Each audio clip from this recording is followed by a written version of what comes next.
Hello mga pa, magtitinda na naman kami ulit. Ngayon kasama na si ate. Rest day ngayon.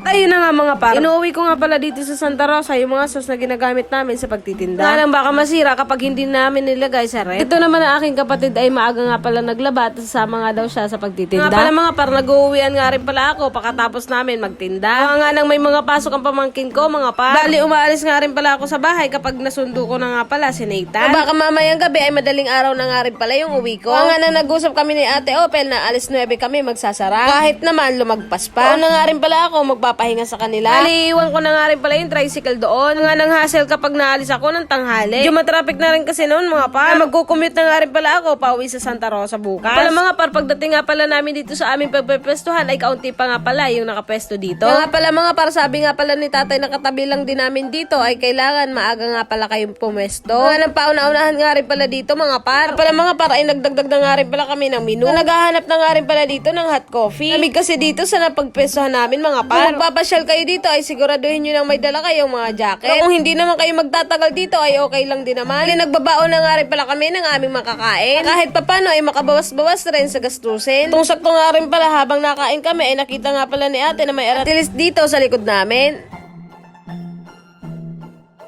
May mga dumating na nga rin palang magtitinda dito, mga par. Nag-aantay nga pala kami ng customer, ay ako naman ay magbubro na agad ng kape. Kapag may bumili ay nakaredy na nga rin pala. Bali mo kapat nga pala yung gamit namin. Arabica coffee naman ang gamit namin. Bali wala nga pala kami mahanap na pino mag-grind, mga par. Kaya medium nga pala yung meron kami. Ginagamitan nga din pala namin yan ng filter. Masala talaga ng maayos ang pagbro ng kape. Punta nga rin pala dito yung mga kaibigan ko. Nag-order nga pala sila ng hot caramel macchiato. Nga pala mga par ay wala talaga akong kaalam-alam sa paglalate art. Talaga ang gusto kong mapag-aralan mga par. Pero sana soon makapasok din ako sa training center. Kaya nga nang marami pa akong gustong matutunan. Bale sa YouTube at TikTok University nga lang din pala ako nag-aaral. Yun lang, salamat sa panunod.